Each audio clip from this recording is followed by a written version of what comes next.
Where is Aaron right now?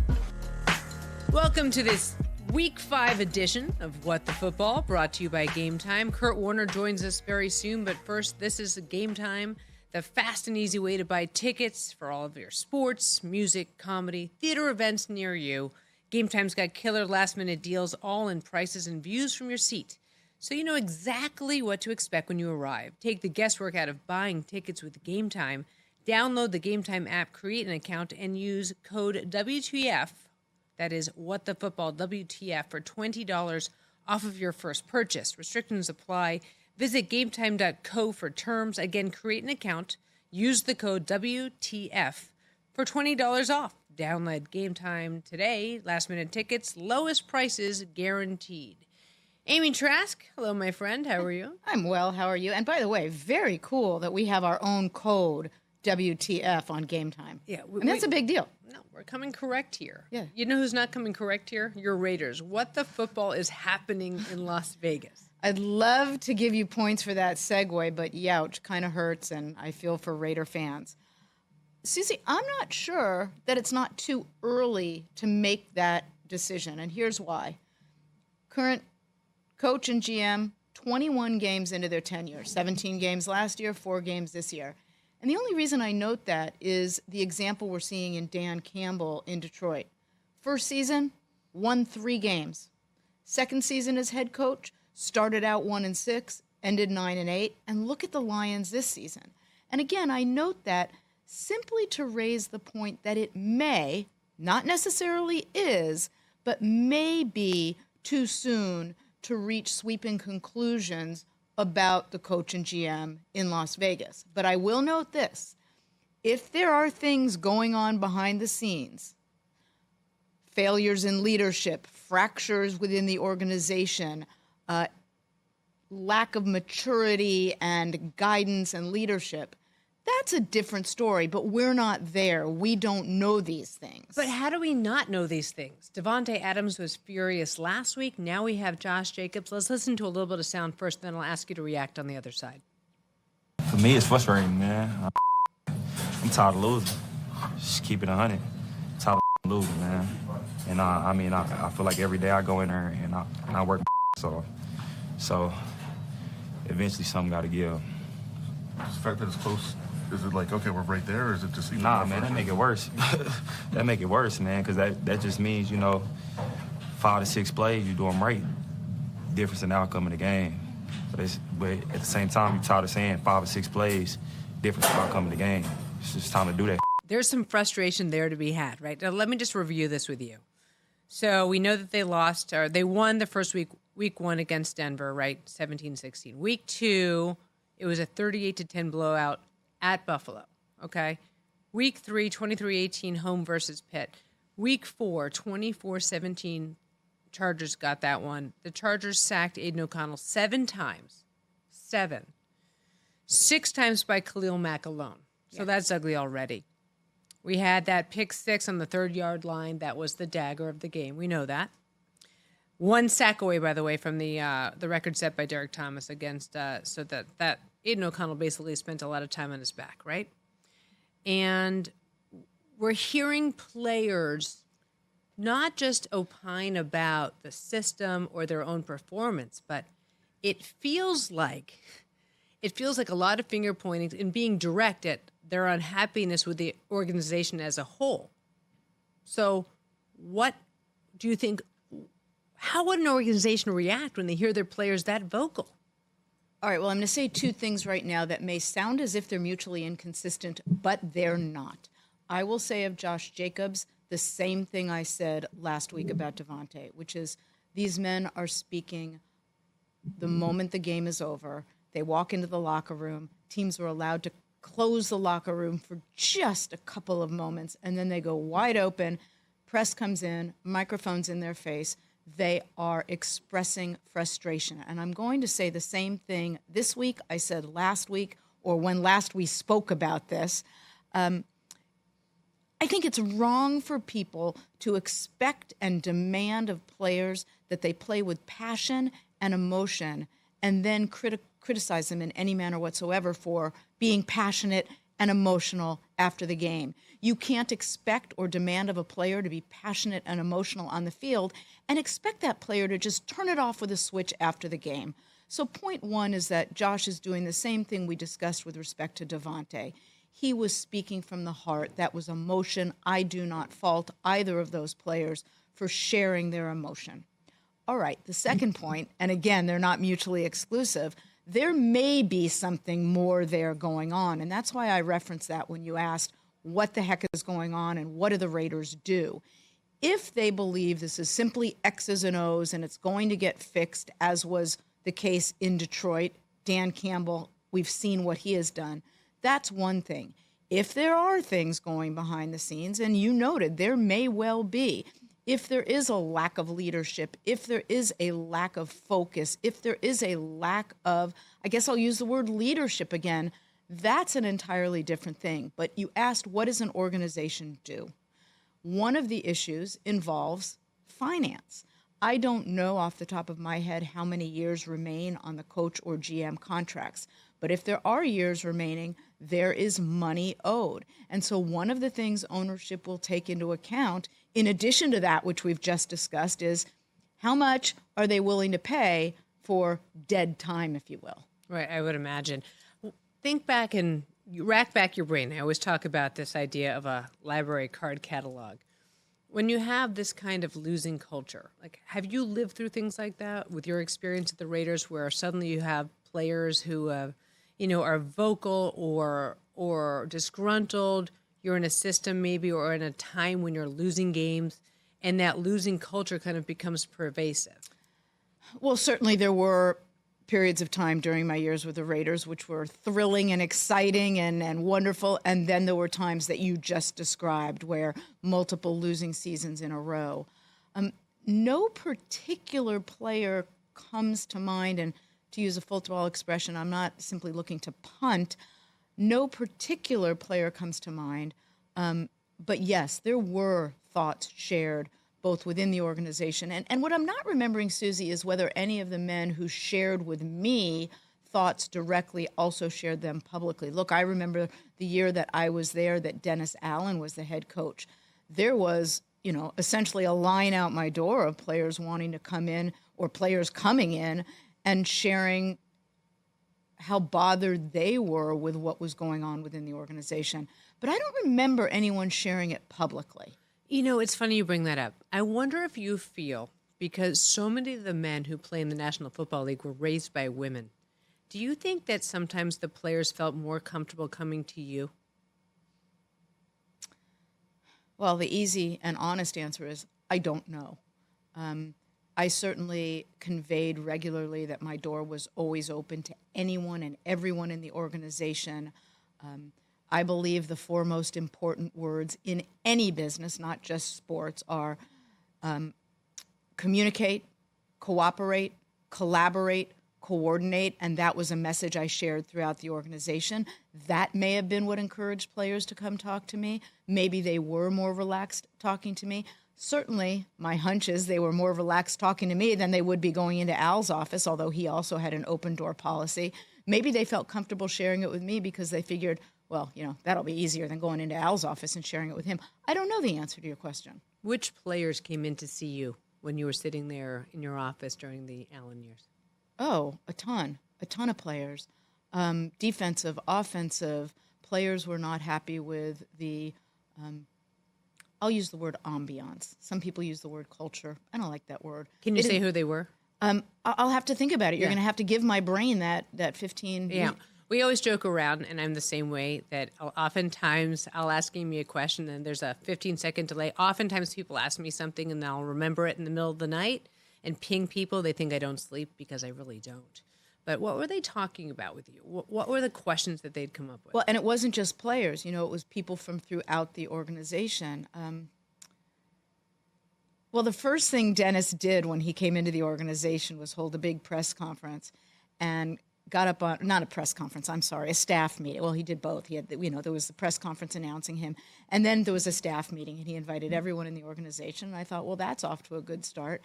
And then he began the staff meeting by saying, I know here at the Raiders you have a lot of traditions and a lot of history, and, you believe in a lot of things that Al talked about. Well, and this is my words, not his. This is not an exact quote, but this was the message that was conveyed.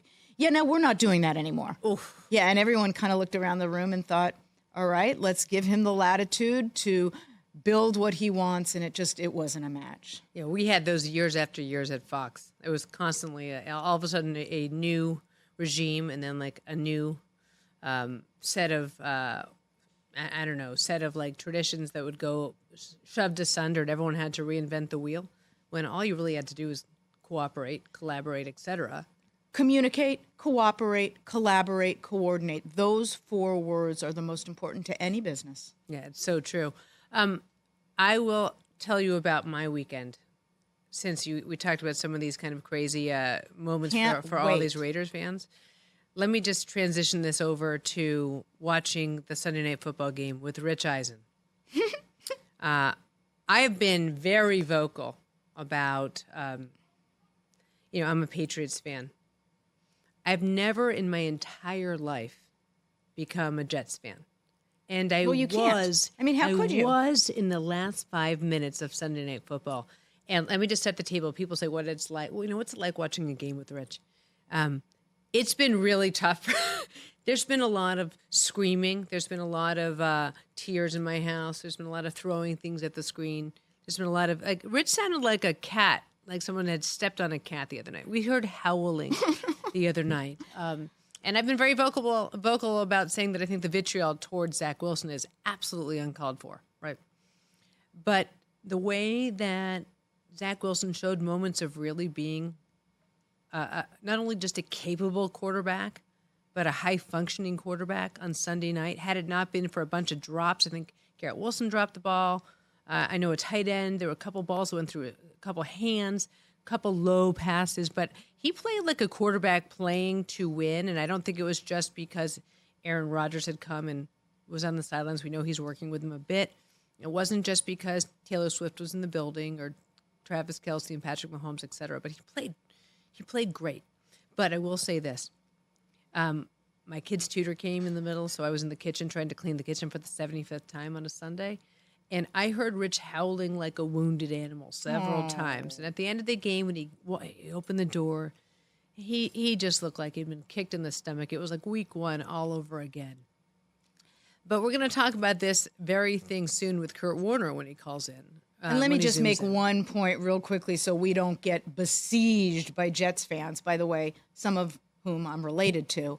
When I said of you, how could you be a Jets fan? That was not in any way, let me go law school on you, direct or indirect, express or implied that one shouldn't be a Jets fan. It's just that I know you're a Patriots fan. I am. So as a Patriots fan, you can't simply convert your allegiance other than to care for your husband. No. And if he loses, it's his fault. He's a Jets fan, right? I mean, that's the way I look at things. That's his own fault. I raised our kids to be Patriots fans because I wanted them to be winners. By the way. Although, oh my God, what is happening in New England? Well, I mean, what's happening when I get coffee in the morning and I get confronted by a Patriots fan? So tell me what happened. Because we're everywhere, by the way. And I mean confronted in a fun sense.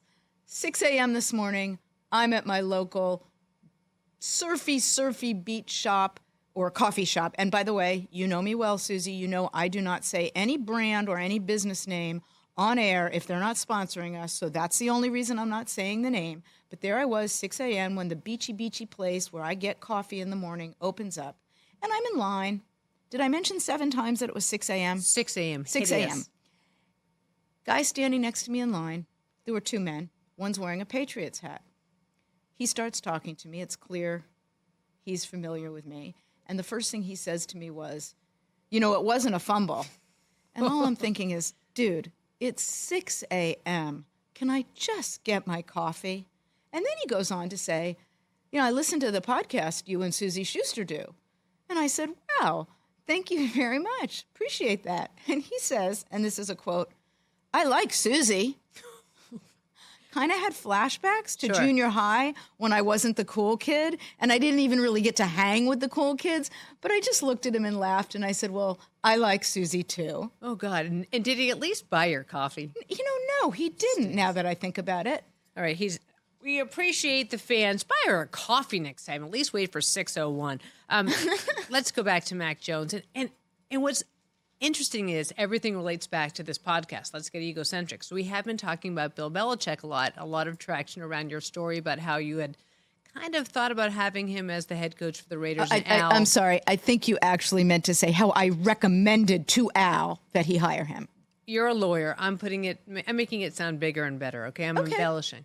But you thought about he would be a good fit as a Raider, and I'll tell you something. All of us bitter Patriots fans now are wondering, where's the magic, Bill? Did the magic leave the room the day the music died when Tom Brady left? Mac Jones' stats. Okay, let me just tell you the stats because these really tell the story. 12 of 21, 150 yards passing, along with 3 turnovers, 2 interceptions, 1 fumble. Amy, do you think there's anything to be said that it's maybe not Bill? Drives me nuts that people always have to make, and I shouldn't say all people, not everyone does this, but a lot of people make things into an either or. Here's a little secret in life, kids. Not everything is either or. Not everything is mutually exclusive or mutually inconsistent. It is very fair to say Bill Belichick is an extraordinarily good head coach. I think he's the best of all time, modern era for surely sure. And Tom Brady is an extraordinarily good quarterback, and they meshed. But before people say it was all Tom, because look at Bill now, take a look at the Patriot roster. This is not all Bill. Big question marks as to whether Mac Jones is the right quarterback. There's other holes on the roster. And I'm going to say it again because it really sticks in my craw, not just as relates to Bill and Tom, but any issue. Not everything has to be either or. Do you want ice cream or do you want cookies? Both. I like both. Yeah. What's the biggest hole in their roster? Well, I think they need to figure out whether Mac Jones is the right quarterback or not. But I think they need more help. They've improved a bit over the last couple years. You look back a year or so ago, no weapons. I hate that word. I don't know why I use that word. That's not a good word. Skill position players. I think the defense. Oh, by the way, the whole experiment with Matt Patricia and the offense last year should improve this year with that experiment at an end. But I think they have holes on the roster, and I think they have a big decision to make as to whether Mac Jones is the right quarterback or not. Now, by the way, whoever your quarterback is, you got to protect him. But protecting the quarterback is not always on the offensive line or other offensive players. The quarterback has to do smart things as well. There's a lot of issues there, and I bristle at it wasn't Belichick, it was Brady. Guess what? They can both be phenomenal. Sometimes you just capture that lightning in a bottle time, and it really was chemistry. I mean, I remember being around the team so much during the Drew Bledsoe years, and I feel like there's a little weird similarity with Mac Jones where you really feel like you have somebody special. And, they really thought Drew Bledsoe was the second coming when he first got there. And then obviously if it wasn't for that injury that he had, was it the year of the Super Bowl that he got injured and Tom took over? I don't even remember. I think it was. And it was, I believe, the year of Tom's first Super Bowl was the year that Bledsoe got hurt and didn't really ever come back. And, that's the thing with, you don't really know what you're getting in these quarterbacks. And now we're in a situation yet again where the difference is they had no idea what they had in Tom. Or maybe they did. Maybe Bill knew that he had taken this kid. Nobody else knew. He was drafted, if I recall correctly, 199th. Am I right on that? I think I am right. And there's a message in that to a lot of people. And by the way, Tom delivered that message to Robert Kraft when he was drafted. In essence, and again, not a direct quote, but saying, just wait till you see what you got in me. And again, that's me paraphrasing. But you know what? If you're drafted where you think you shouldn't be drafted, or like Kurt Warner, who's going to join us today, you're not drafted at all, or your 6th grade teacher tells your mom you'll never make it to college, yeah, that was my 6th grade teacher. You know what? Just prove everyone wrong. Yeah, you were right, by the way. 199, 6th round in the 2000 draft. Yeah, That was 199th. I remember that. Kind of By the proud. way. It's amazing you remember that. I can't remember what I had for breakfast yesterday, but the fact that you remember that is incredibly impressive. And I also remember my 6th grade teacher calling my mother in and saying, I know your 2 older kids are really very, very bright. This one, not so much. Don't count on her getting into college. And why did I hear him say that? Because he kicked me out of the room, but those little windows they called transoms were open, and I could hear every word. And I will never forget my mother laying into this 6th grade teacher saying, how dare you judge a child at this age and tell someone what that child can or can't do? Well, you know what? Tom Brady, drafted 199th. He proved everyone who didn't draft him wrong. Kurt Warner, who was never drafted and is in the Pro Football Hall of Fame, proved everyone wrong. No, you're right. Words hurt. Words make an impact. And that's why I want to talk about what happened on Sunday Night Football with Rodney Harrison. Of course, I think about him as a Patriot safety, and we think about him as the Sunday Night Football host. And the words that he said, referring to Zach Wilson, I thought were well beyond the pale. Let's take a listen to what he said to Chris Jones. Was Zach better tonight than what you anticipated he would be watching him on tape? And you could be honest.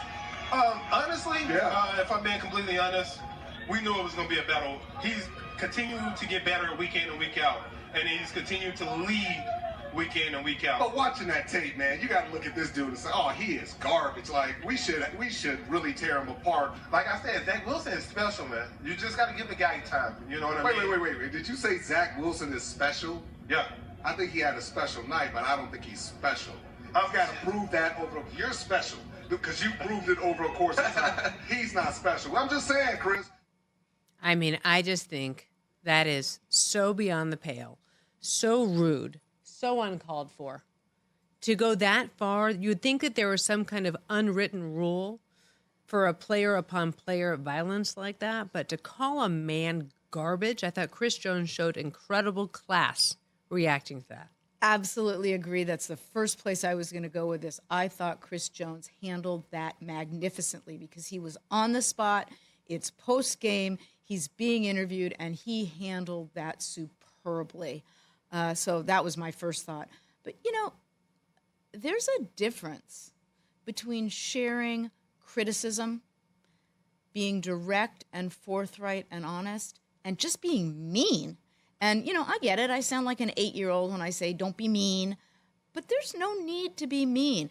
I talk about this all the time on social media.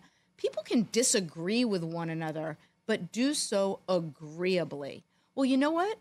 You can state a fair criticism about a player's performance without being mean about it. And I thought Chris reacted spectacularly. Yeah, we're taping this on a Tuesday, and we don't know whether or not he's publicly apologized. I don't believe he has yet. Robert Saleh saying that he had reached out and called him a good man, but I got to tell you, you can apologize after the fact, but when you say things the way you did, I don't know. I don't really know if you actually mean it. Micah Parsons actually put out a tweet about it. I'd love to read this for you guys.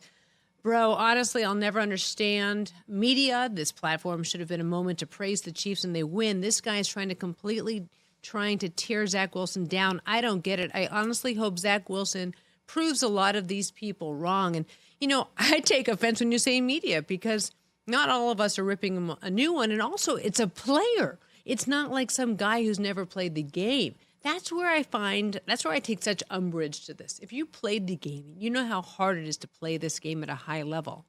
That's where I just think it's absolutely uncalled for. We're going to talk to Kurt Warner about this in just a second. I want to hold you there because Kurt's checking in right now.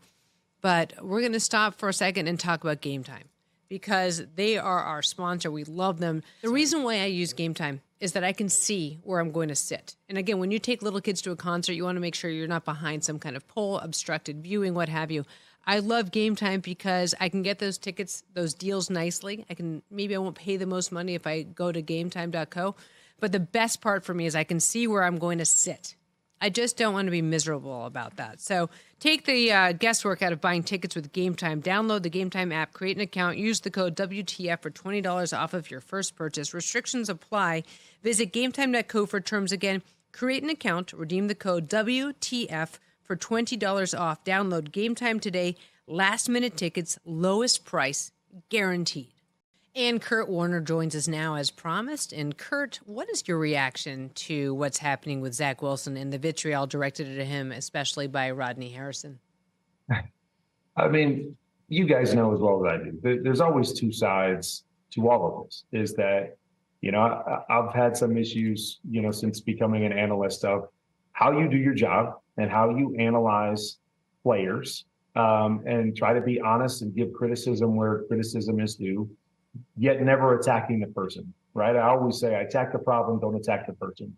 And I think that can be a fine line, or, oftentimes we can have people that go over the line. And I think in that situation with Rodney, it felt like he went over the line. Like it was, I'm attacking the person as opposed to attacking just the play, because, I think all of us, that have watched and are in the business understand that Zach hasn't played well when he's been the starter. And those are just facts. And as a former player, I understood that when I played, that, if somebody wrote an article about me playing a bad game, I knew if I played a bad game, I wasn't going to get mad at the person for pointing those things out.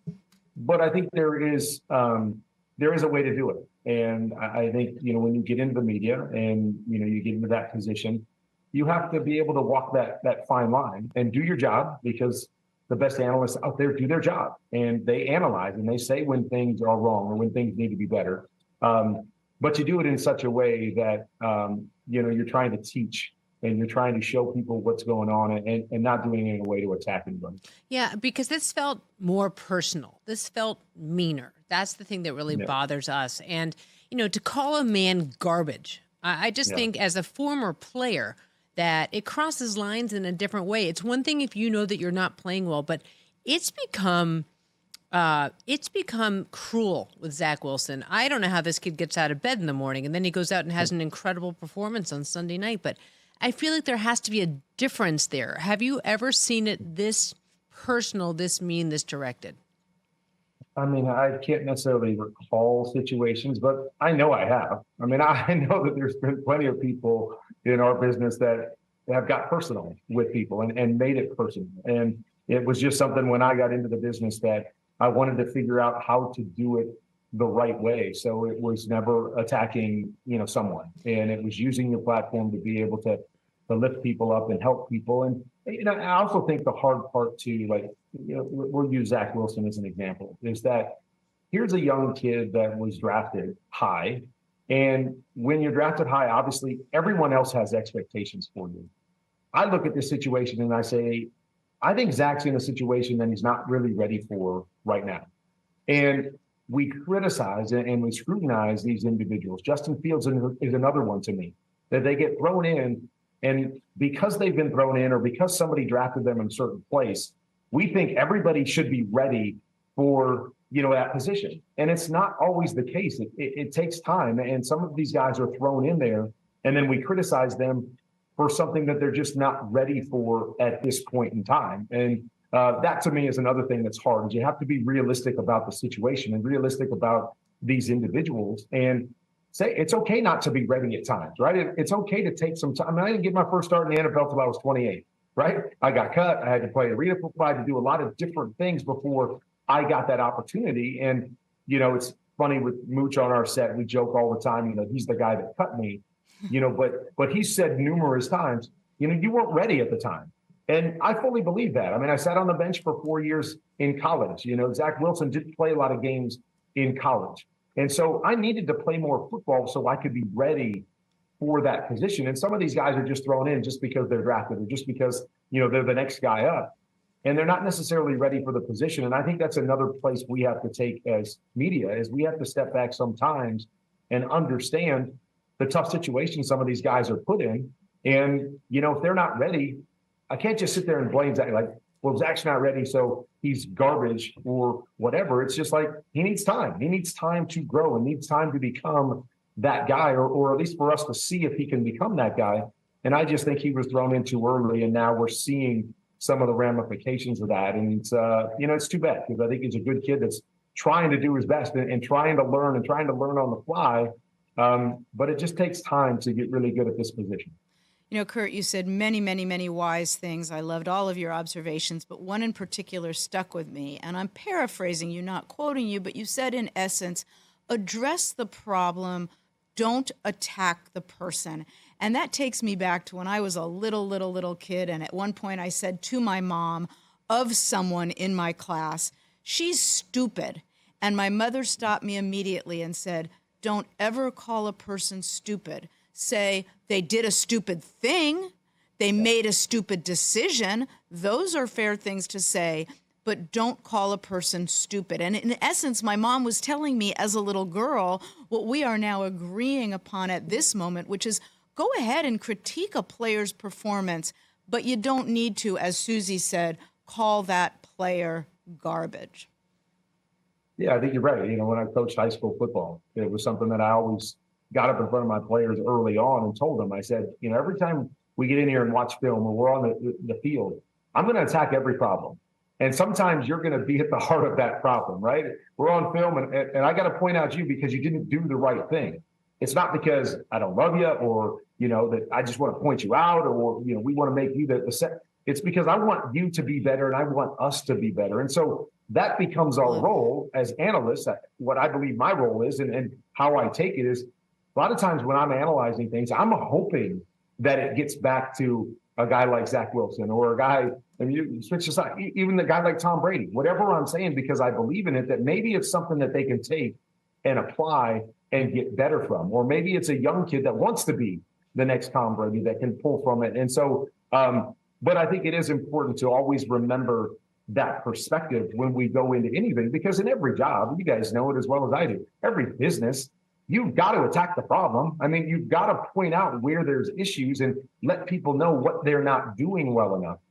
But there is, you know, there is a way to do it that obviously is better than others and that, you know, gets people to kind of galvanize and want to work and want to listen and want to be better, as opposed to just, you know, kind of turn the other direction and just go, I don't ever want to talk to, you know, that person again.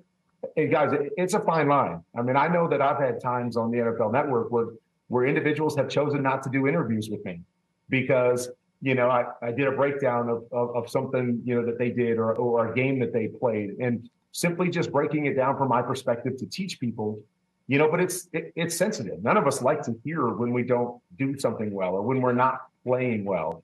But I think that is the other side of it. As players, we have to understand that. Like you guys were saying something about me playing a bad game. I have to understand, well, is there truth to what they're saying? Mm-hmm.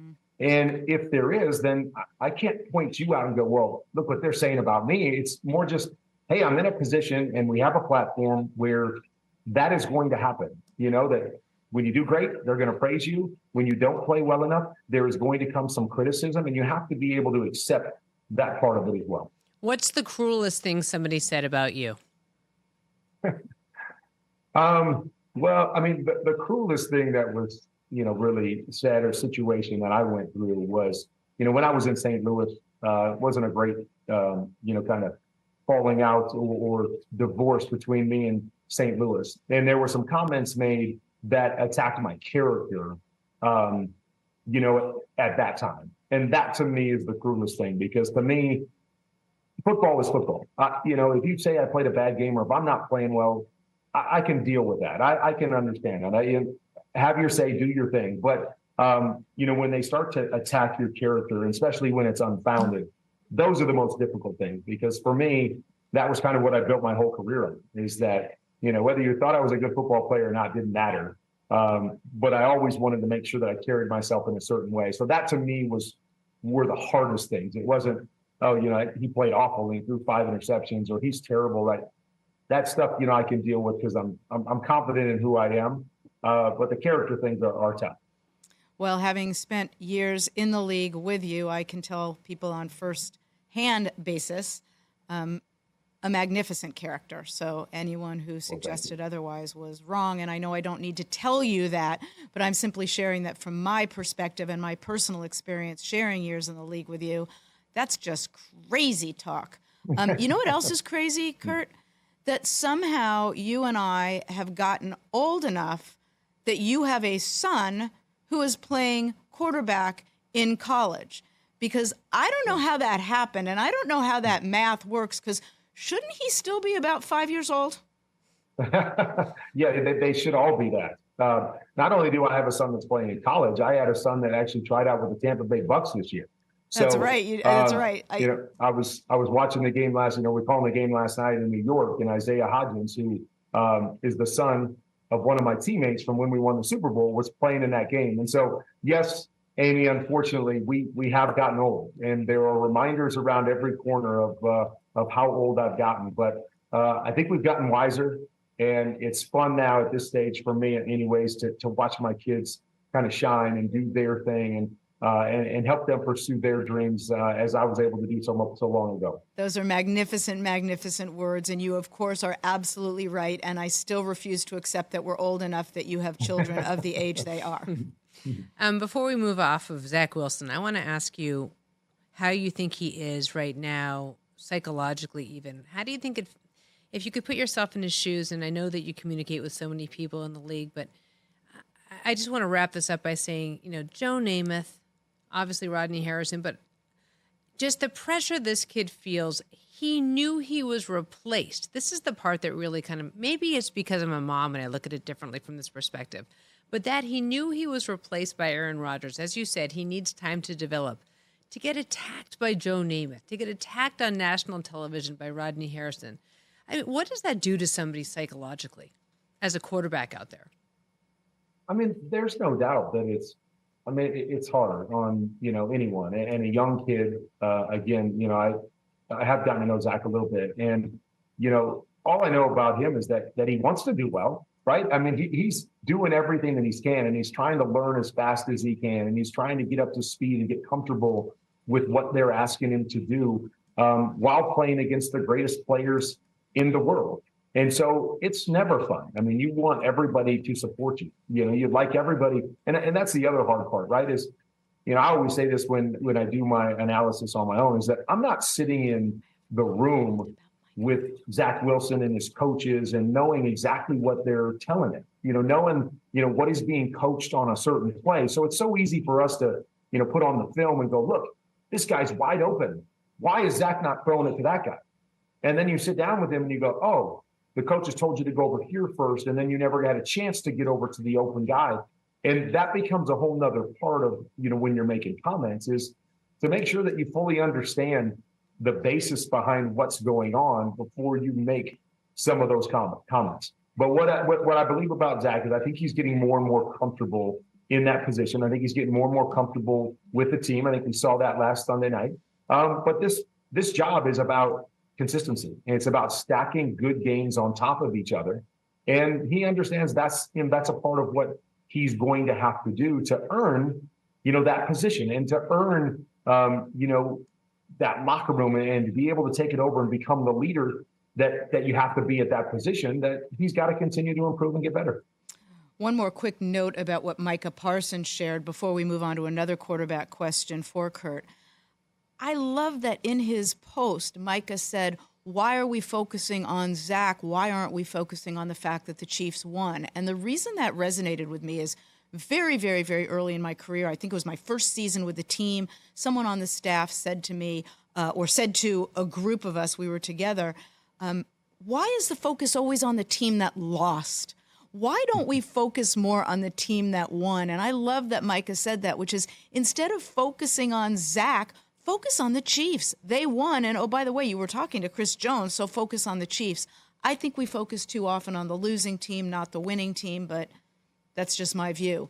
Another question, another quarterback to discuss, Kurt, is Joe Burrow.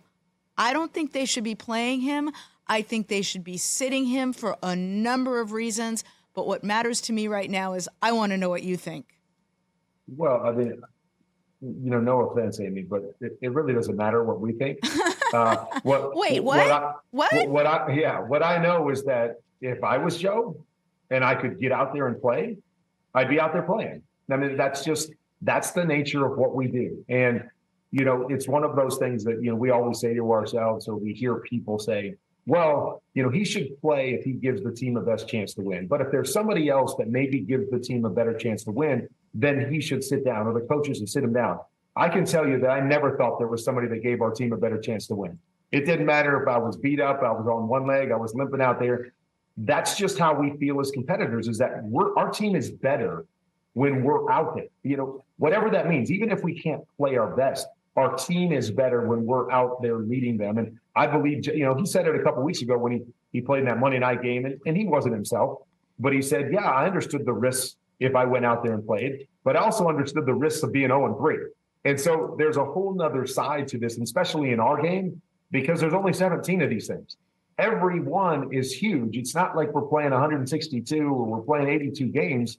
We've got 17 of them. And, you know, so I just think it's one of those things you always have to leave it up to the athletes, especially those superstar athletes, that if they believe they can be out there and be effective, you put them out there and you let them, you know, give it a whirl.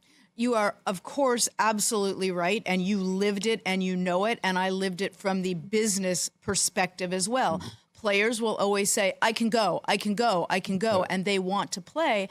And my point about sitting Joe was sometimes the organization has to say, whoa, whoa, whoa. And my concern, Kurt, and maybe you don't think it's, you know, appropriate, maybe you think it's misplaced, maybe you don't agree, maybe you think he should play anyway, is preventing further injury. I mean, look, they believe Joe Burrow is the quarterback of the future, and I think they're right to believe that, and they are now paying him like he's the quarterback of a future. And, of course, given my background, I'm always looking at the financial aspect of this as well.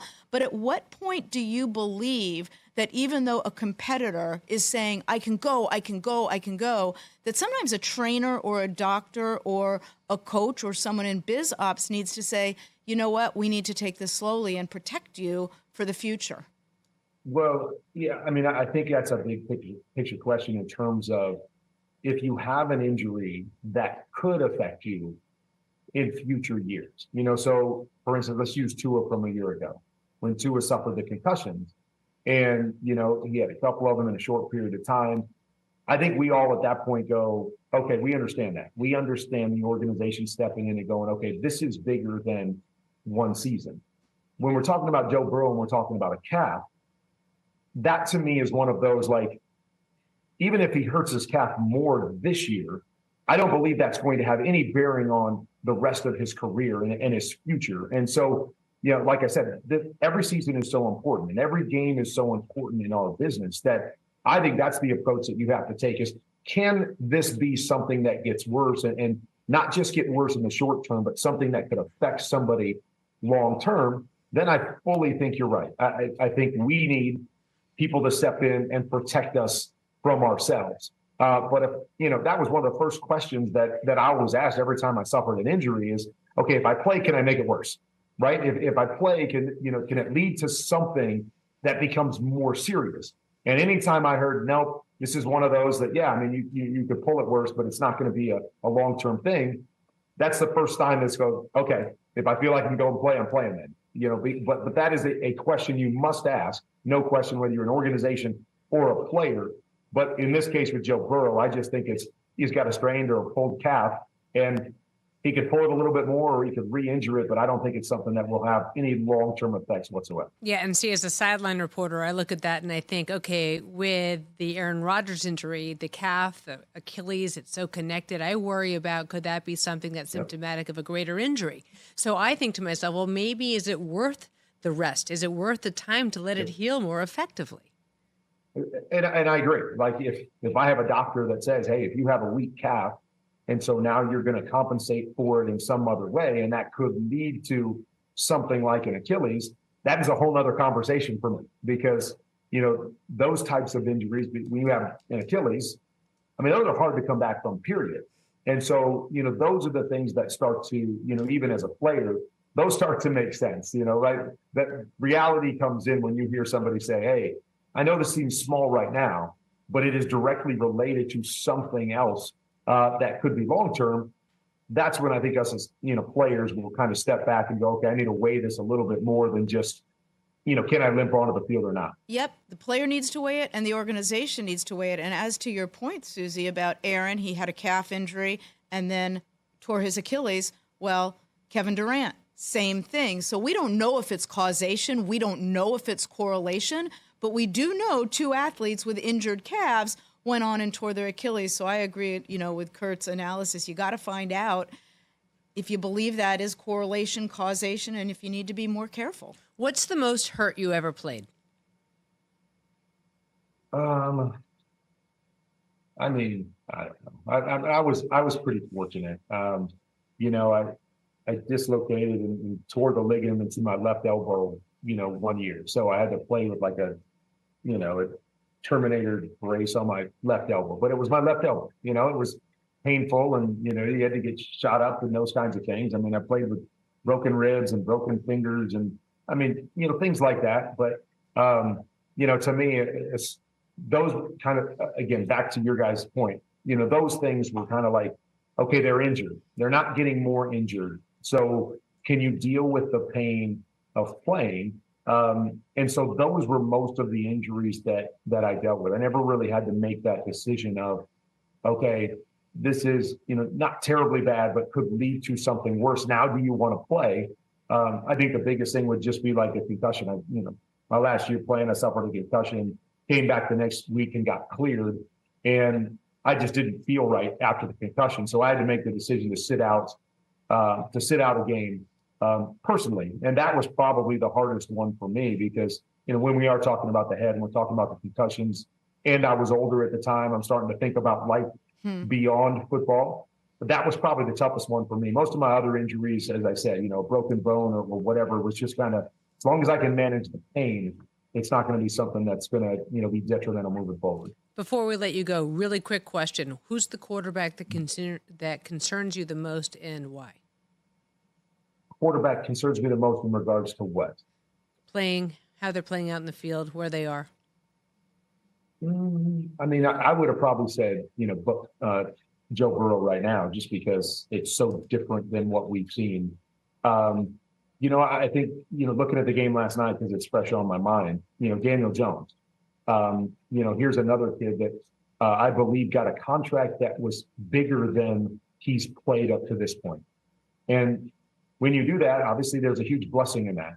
But you get scrutinized as that type of quarterback. If you make $140 million, you get looked at like a $140 million quarterback, and you get scrutinized every single week. And so, he's getting beat up. He's getting hit a lot. He's not playing necessarily great. But at the same time, I think we're expecting him, very much like Zach Wilson, to play at a level that they've never shown us that they can play at.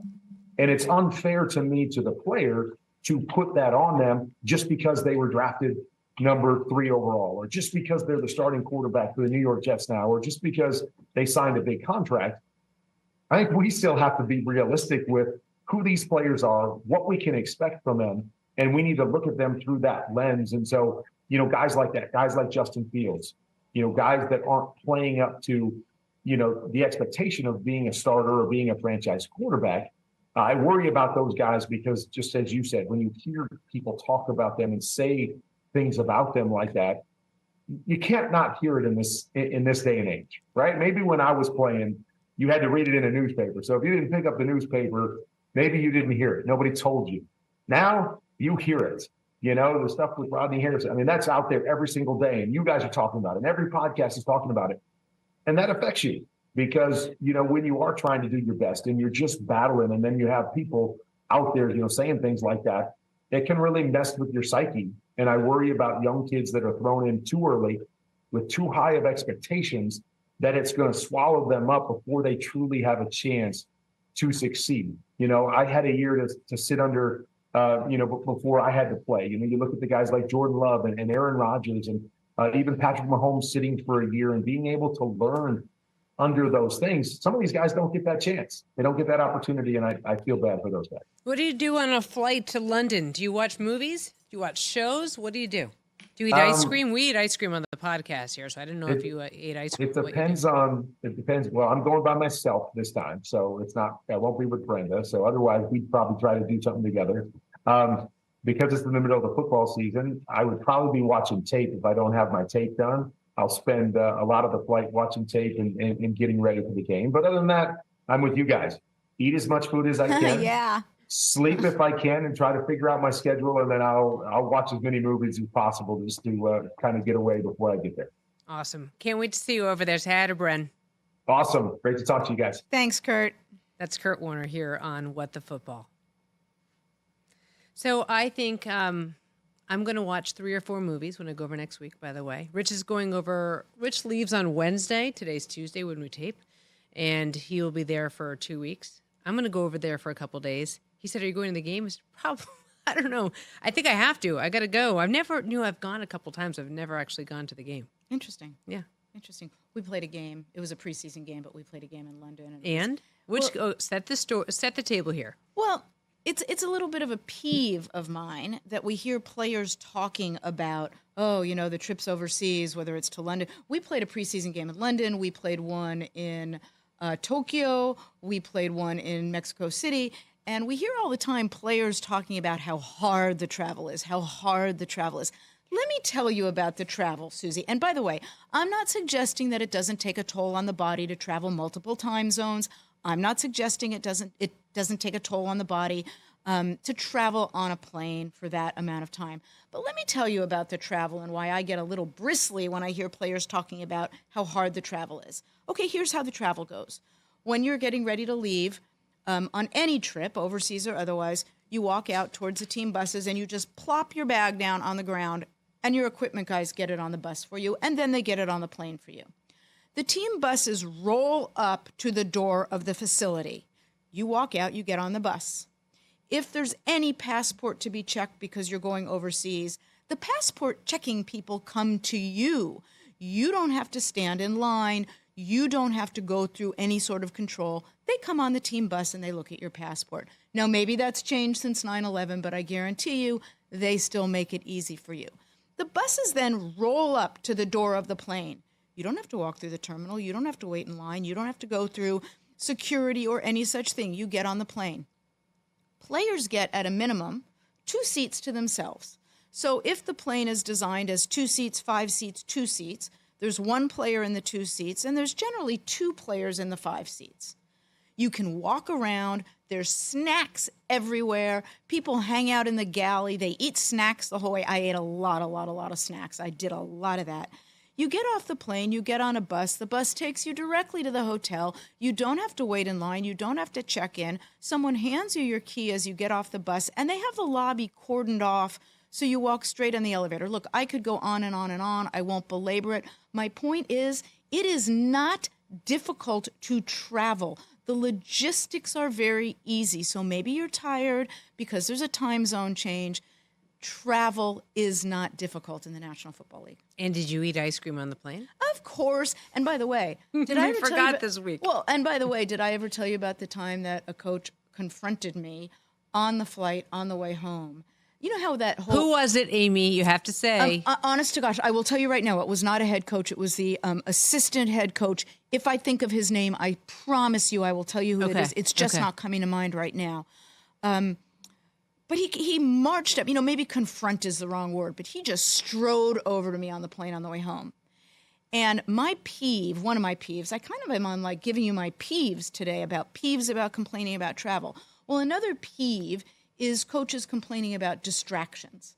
It's a distraction. It's a distraction. Well, first of all, you're the coach. It's your job to minimize distractions. But this guy, and as I said, it wasn't the head coach. It was an assistant head coach. I think I might have been an offensive coordinator, and that's why I don't remember who it was. Just strides right over to me and says that we have a distraction because we don't have the right kind of candy bars on the plane.